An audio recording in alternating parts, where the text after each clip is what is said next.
This is living. Yeah, you haven't said that in a while. Someone call Barry.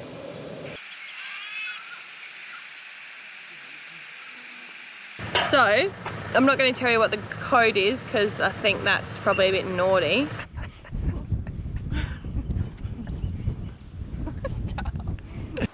You got a pretty nice backdrop there, Momos. Do not know if any of these cameras are doing it justice. Yeah, life's pretty good at the moment. G'day, welcome back. Oh, hello. To another episode. This time we're just out of the Blue Mountains. Hey, are we in the shop? No, remember she was saying you've already done the Blue Mountains. So what's this? So we're just out of the Blue Mountains and we're in Lithgow. And we just went in the information centre, and probably the best experience in an information centre we've had. I'm leaving them a review now. We don't really leave reviews, but she was so helpful and we were at a bit of a loose end, and we're lucky we did because we found out things were closed that we were going to go to. So. Yeah, so we're a bit bummed. We're going to go to the glowworm tunnel and have a look at the glowworms, but they are closed, and so we didn't, and we were going to go, had different camp spots that we wanted to go to and stuff like that, but when we went there, she put us on the right path and gave us about 3 weeks worth of stuff to do.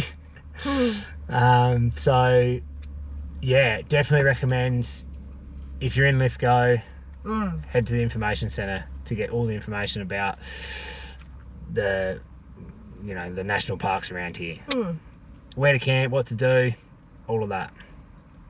Have a look at all the stuff she gave us. This is all the gear, all the information. She was so enthusiastic, it was so nice. She loved the place, which was great to see. Rightio, so anyway, we're going to take you along for the next couple of days into everything that she had us down for. Yeah, it's going to be fun. There's lots to see.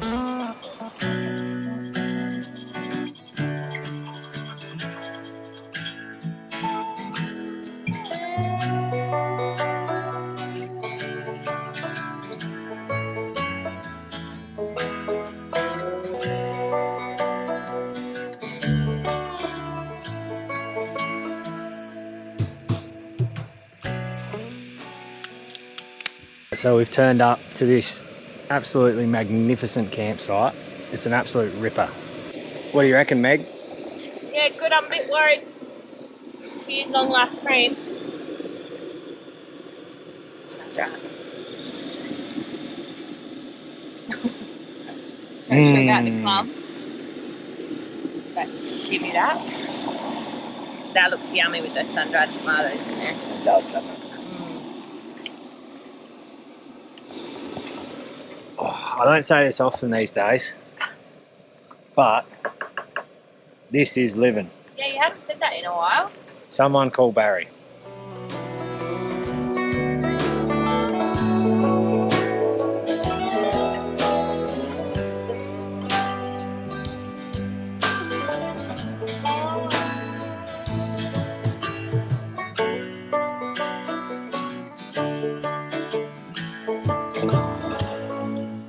Fire going, Meg's going well. Yeah, life's pretty good at the moment. One of the best, well-maintained campsites we've been to, I reckon. Yeah, it's beautiful. And we were talking about before how a lot of the camps in New South Wales have these fire pits for you, which is so good because then people use them, and it saves that mess of bloody you know, coals everywhere. Yeah, just having ash everywhere. Oh, and there's also, I don't know if you can see them there, but I'll show you, there's also roos everywhere. Absolutely magic. If anyone does have Barry's number, pass it on, please. I need to give him a call.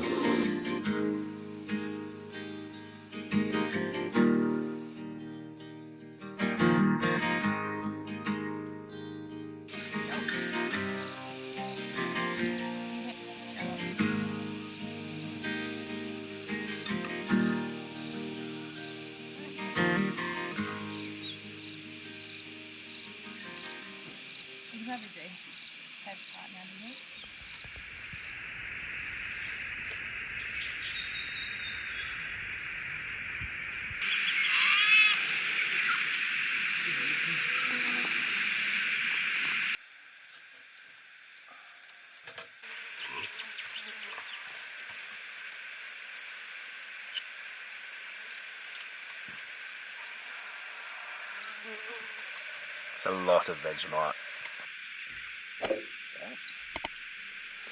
Good morning, everyone. We have woken up to an absolute cracking morning here at camp. I thought I'd just run you through a little bit about the camp that we've got, because it's, yeah, you want to write it down and come to it. It's in the Wollemi National Park, which is just north of the Blue Mountains. It's $6 a night. You can have a campfire. They have these well-maintained. They have these well-maintained. They're just long drop toilets, but yeah, they're fine. They don't stink like sometimes they can. And yeah, tested them out this morning, so they're not too bad. And if they can withhold what I've got to do with them, then they're pretty good. It's called the Capertee campground, which is a bit of a funny name actually. But yeah, put this on top of your list when you come this way to New South Wales. This for us would probably be our top campsite in New South Wales so far. So we're just doing a little update of our travel map. This actually isn't the one, like this isn't our main map now. We actually have something called a lap map, which our mates made. Go and check them out. Australian made canvas map. But this is something we keep on the road with us because you can fold it up and, you know, be a bit rougher with it. Now we're on the way to the Capertee National Park for the day, or for the morning, and we've just stopped into the Glen Davis campground, which is just before you get to where we are, and we've had to come in here because Meg's having a few little stomach issues, so she wanted to use the toilet. How'd you go? Not too bad. The showers actually don't look too bad. It's just the like there's just heaps of bugs in there. Yeah, I had a look at the men's. It's not like it's not pretty. Yeah, it's tidy. It's as tidy as it can be. It's yeah. Because the doors are open, so it's all with beetles and bugs. I'm so glad we went further on into where we are, because it's nice here in the campground, but compared to where we are, second to none really.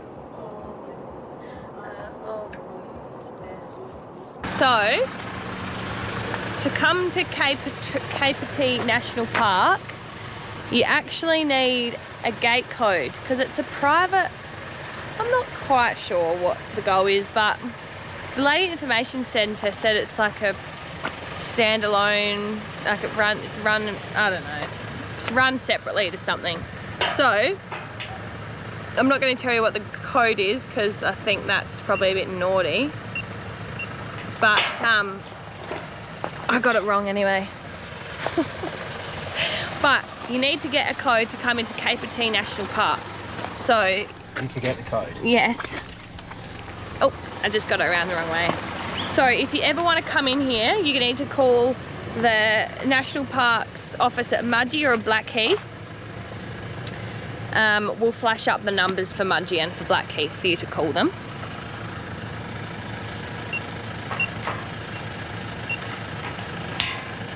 It's not working. Oh, hold on. There it is. I got it. I got it.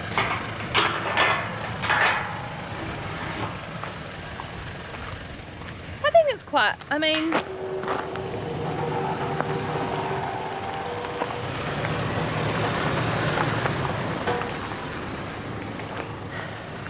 I'm just a bit confused because it does have the National Park sign on it and everything. So I'm not quite sure why this one you need a code. But anyway, you do. And we're gonna go have a look around. Are you playing dead? Do you think I can't see you? I can see you, mate. I can see you. Go on. So we are here and we're gonna go have a look at the camping area, have a look at the homestead, and then we're going to take this 4-wheel drive track up to the Valley Lookout and see what that's got to offer. What do you reckon, Meg? What's 4-wheel driving going to be like? No, I don't feel like it's going to be hectic, to be honest. Do you think it's going to be hectic? No, not really. I think it's going to be like what we just came in on, or a little bit worse.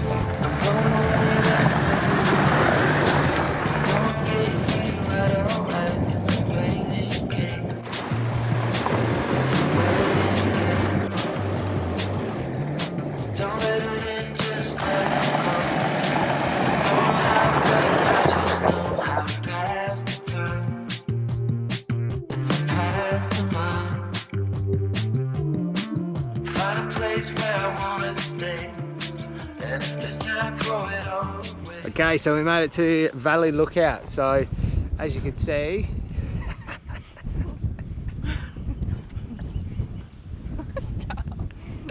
I don't know if we've said on here before, but Meg's doing every 2 hours of each day. She does how many? 20 squats and 10 push-ups. But I have to do double now because I missed one earlier. So, yeah, she's doing that. Not a bad place to do it though. Yeah, it's a pretty good view. As far as the full drive track is concerned, it's probably not really a full drive track. It's just a, I mean, there is some... Like the lips, maybe? Yeah, there is some spots that you wouldn't be able to do with a 2-wheel drive, I suppose. But it's like, you'd be able to do it, but, you know, you might bottom out or whatever. But other than that, a really beautiful drive, to be honest. It is getting a bit cloudy back there where the wind's coming from, and a bit of rain, so we're probably not going to hang around too long, I don't think. Finally, we get to see some wombats. Oh, see you guys. Get off the road. No wonder why you get run over all the time.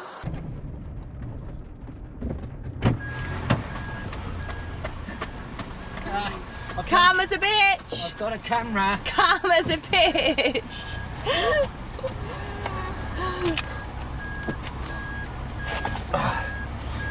Yeah. Oh God, get him off. Hey Braz, get off our car. Yeah, it's a bit slippery, isn't it? Well, maybe I'll put you down somewhere. You're coming, you're going somewhere else. So, I don't know, it's something big though. What is it? Yeah, get on that. That'll grip. There you go. Adios. So we've just gotten home from Capertee National Park. Is that right? Capertee National Park, and it is wet. We didn't know it was going to rain today, so we didn't have the awning out. Look how saturated our chairs are. They're a whole different colour than that wet. New South Wales is a wet state for November. And anyway, we don't really know what the rest of the afternoon looks like. We're just having some lunch. Leftovers. The leftovers, creamy chicken pasta. And we don't know, a bit of a lay-low afternoon, but that's okay. We'll see you when the weather finds up, hopefully. So, on tonight's menu is a taco bowl. And we're back on the Coleman and using the Wild Track camp oven. We love ourselves a bowl. We do a bit, we've probably said it on here before, but we love a bowl because it's so easy. You literally just cook your protein, put some flavour on the meat, and then, do some rice and cut up salads or veggies. Bob's your father's brother. It's actually the first time having this rice from Audi. We shopped at Audi for the first time. Yeah, you got basmati rice too. Yeah, that's alright.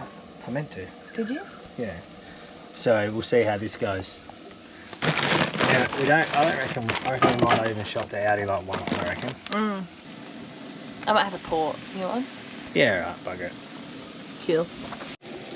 Port's not enough. He's gonna go double park himself.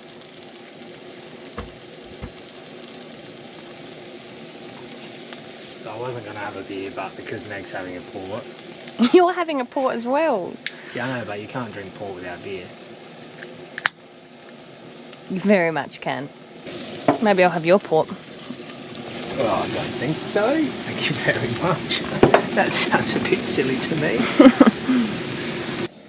Now, this thing here, let's got it that way, from Wild Track, and it is something that we use very, very often. It's a camp oven with, I think you've probably seen it before, but it's a camp oven, two sort of pans put together, and it works an absolute treat on the fire. But then we use it, like last night, we used it with the two separate ones. And you can obviously use it on the gas stove and on the fire. Something that if you do want a camp oven, I'd definitely recommend that.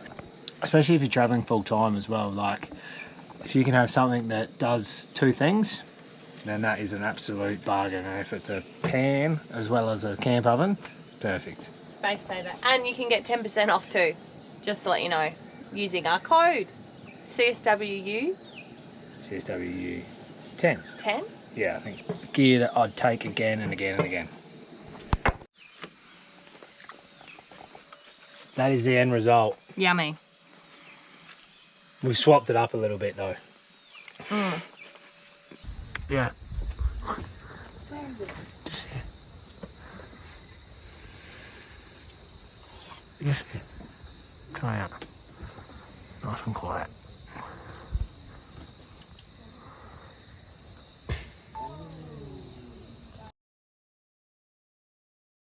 Let's cut Isaac's hair. Oh, that's short.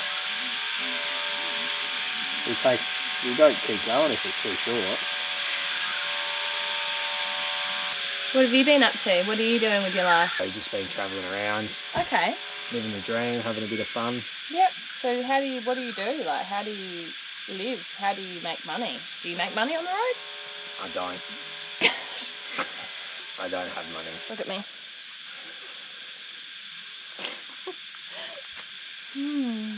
There we go. That doesn't sound like a good sight. You're lucky I don't look in the mirror that much. Lucky you wear a hat most of the time. Yeah, this is looking good.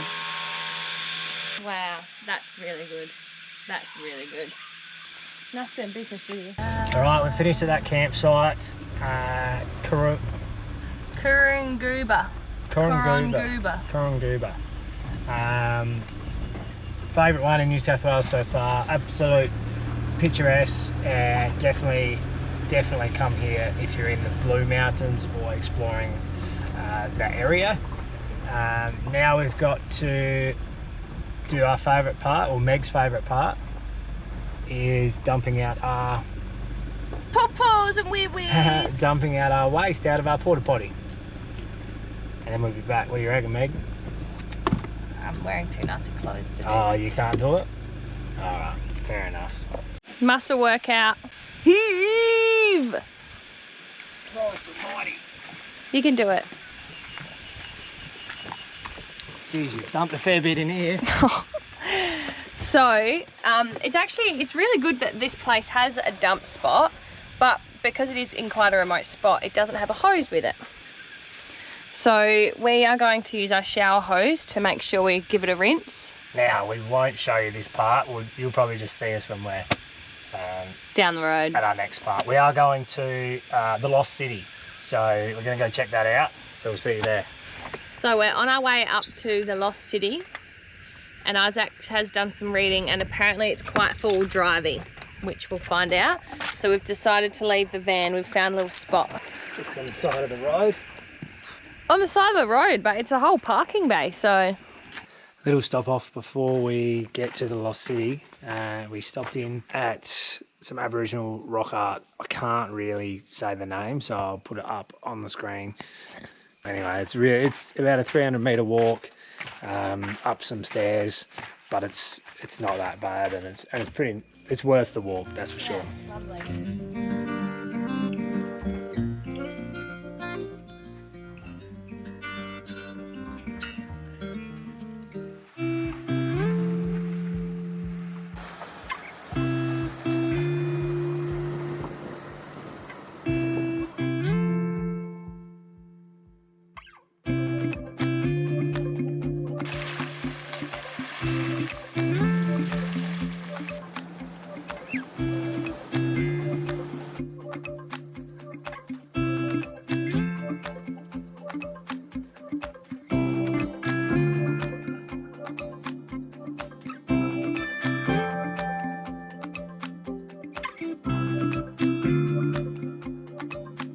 we've made it finally to the lost city.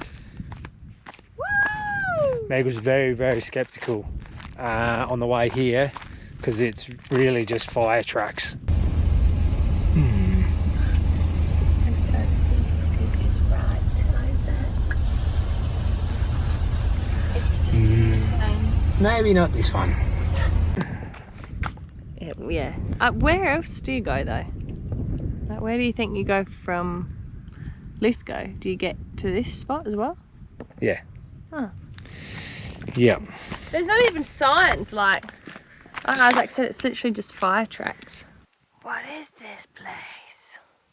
I feel like they should shoot a Harry Potter scene here or something. It's very specky. Izaac! Hello! I actually do not know if any of these cameras are doing it justice, to be honest. So nice, and we are the only ones out here.